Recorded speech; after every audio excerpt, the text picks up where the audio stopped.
여러분 요즘 사람들이 뭘 좋아하는지 감이 좀 오시나요? SNS를 열면은 인스타그램이나 유튜브 같은 거 열어보면요, 막 트렌드가 쏟아지잖아요. 새로운 브랜드, 뭐 새로운 밈, 막 트렌드가 막 쏟아져요. 엊그제는 기사를 봤는데 아이스 아메리카노에다가 밥을 말아먹는 영상을 유행이라고 올리더라고요. 밥 아메리카노라고 해서 너무 충격적이었는데, 어제는 트렌드였던 게 오늘은 촌스러워지고, 이런 진짜 트렌드 홍수 속에서 살고 있는데, 이럴 때 정말 내가 어떻게 트렌드를 따라가야 되나, 아니면은 우리 나만의 철학, 뭐 개똥 철학 나만의 길을 가야 되나, 이런 고민들을 하게 되는데요.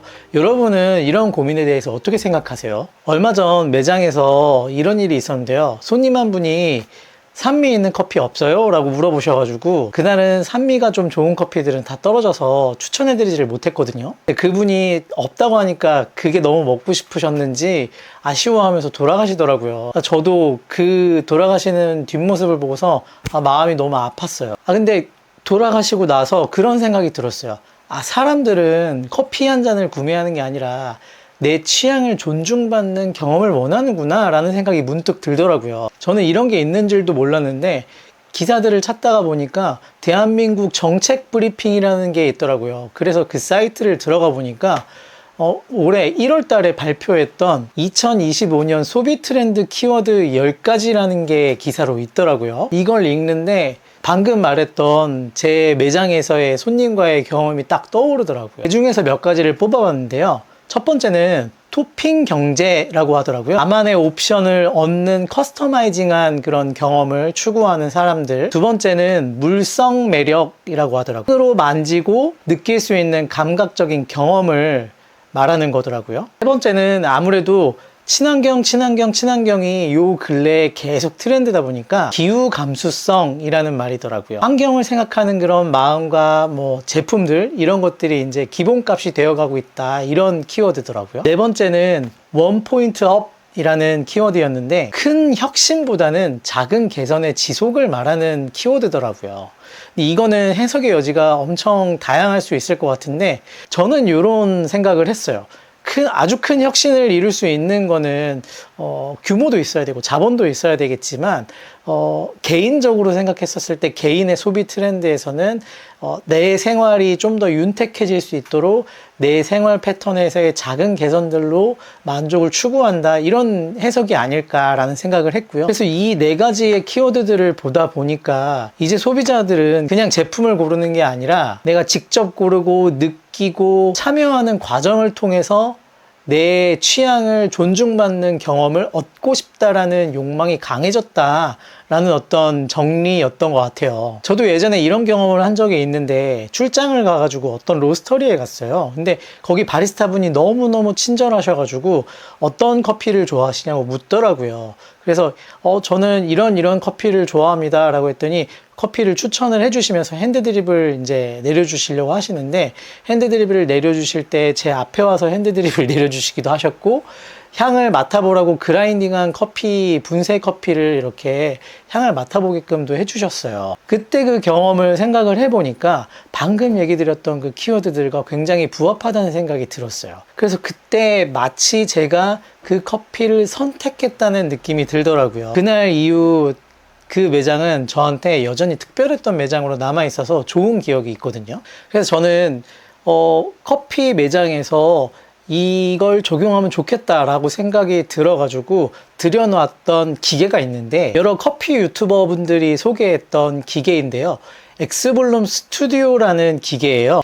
이건 그냥 드립 커피를 내려주는 커피 머신이 아니고 RFID 칩이라는 걸로 인식시켜가지고 레시피를 자동으로 내려주는 전자동 드립 커피 머신이거든요. 원두 캡슐이 될 수도 있고 카드가 될 수도 있는데, 그런 레시피가 저장된 카드를 통해서 누구나 바리스타가 내린 것처럼 커피를 내릴 수가 있는 기계거든요. 그래서 저는 이 기계를 가지고서 손님이 직접 레시피 카드를 찍고 원두를 부어서 직접 내려볼 수 있는 체험을 가지게 해줌으로써 그 손님은 이 커피를 내리는 것, 그리고 이 커피를 내려서 이런 맛이 나왔구나 하는 직접적인 체험을 통해서 이 기계나 이 원두에 대해서 어느 정도 만족감을 얻을 수 있는 그런 서비스를 할 수가 있었거든요. 그래서 손님들이 처음에는 조금 쭈뼛쭈뼛 하면서 불편해 했지만 나중에는 재밌어 하시고 사진도 찍고 영상도 찍어 가지고 이렇게 하셨어요. 그런 직접적인 체험을 할 수 있는 손님 맞이를 한다면은 상당히 좋겠다라는 생각이 들어서 사장님들한테 이런 제안들을 많이 드렸었어요. 솔직히 카페 사장님들 입장에서는 이런 생각 들지 않으실까요? 인건비는 오르고 나는 바쁘고 손님의 취향은 꽤 다양하잖아요. 근데 엑스블룸이라는 이 엑스블룸 스튜디오 드립 커피 머신은 이런 문제를 굉장히 잘 해결해 줄 수 있는 기계였어요. 바리스타가 없어도 레시피칩만으로 고품질의 드립 커피를 내려주고, 그리고 이 캡슐 커피를 따로 판매를 할 수 있기 때문에 손님들한테 이 캡슐 커피를 직접 내려볼 수 있게 체험을 시켜드리면서 체험도 할 수 있어서 손님들도 즐거워하시고, 카페에서 우리가 커피만 팔아서 사실은 돈이 되질 않거든요.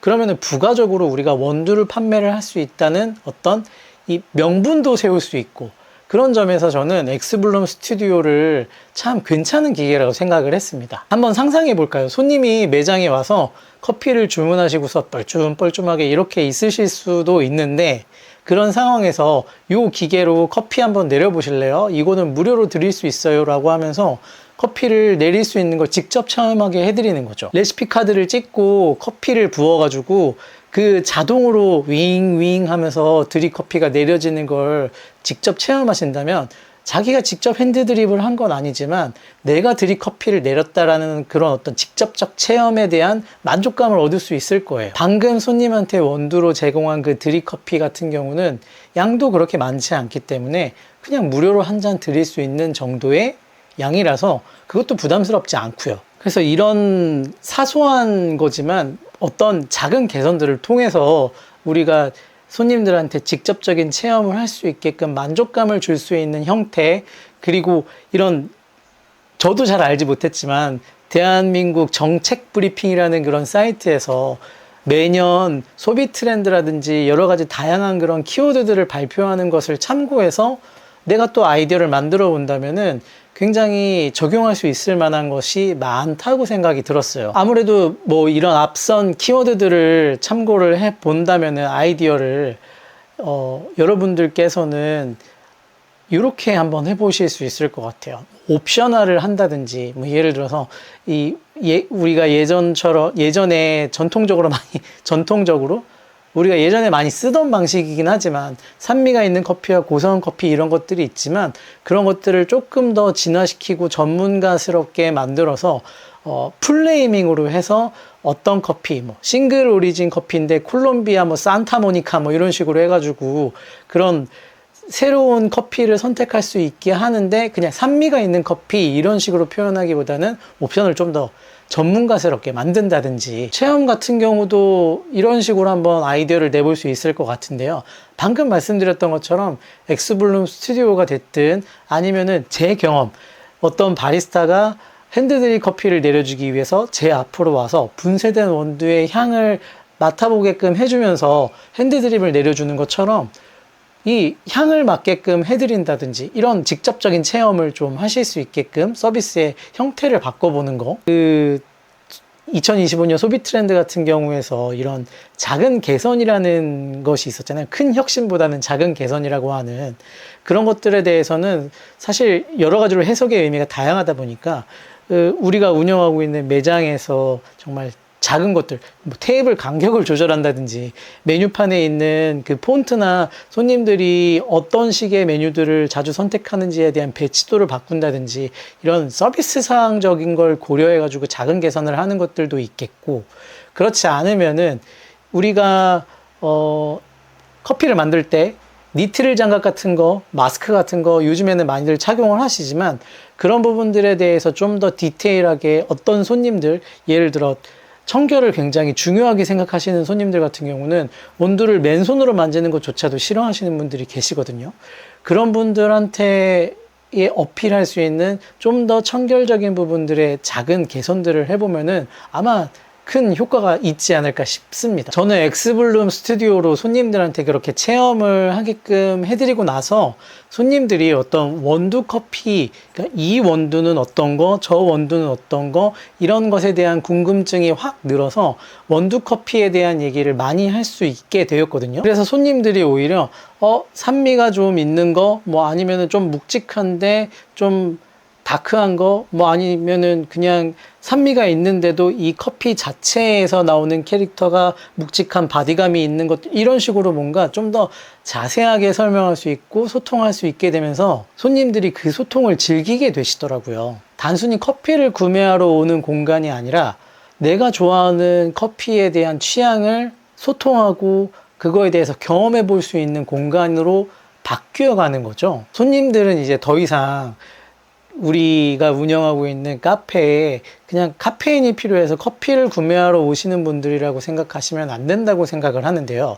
뭐 메가커피도 있고 컴포즈 커피도 있고 이런 기타 여러 가지 프랜차이즈들이 있잖아요. 그런 데들은 회전율을 높이면서 여러 가지 메뉴들을 다양하게 시스템화해서 빠르게 제공하는 게 목표여서 그런 음료들을 구매하기 위해서 손님들이 가시는데, 일반 카페 같은 경우는 이제 그냥 일반적으로 커피를 구매하고 싶어서, 커피 한 잔 먹고 싶어서 오는 경우는 점점 줄어들다 보니까 이런 소비 트렌드들에 대한 키워드들을 가지고서 나의 아이디어를 좀 접목시킨다면 차별화를 할 수 있을 거라고 생각합니다. 그래서 손님들은 나만의 경험, 나만의 선택, 나만의 순간들을 원한다는 말씀을 드리고 싶은 거예요. 근데 그 중에서도 엑스블룸 스튜디오는 가장 쉽고 빠르고 편하게 손님들한테 무언가 개선을 해볼 수 있는 여건을 만들 수가 있었다는 거죠. 벌써 9월의 마지막을 달리고 있는데요. 2025년 소비 트렌드라는 걸 1월 달에 업데이트가 된 내용이었는데도 불구하고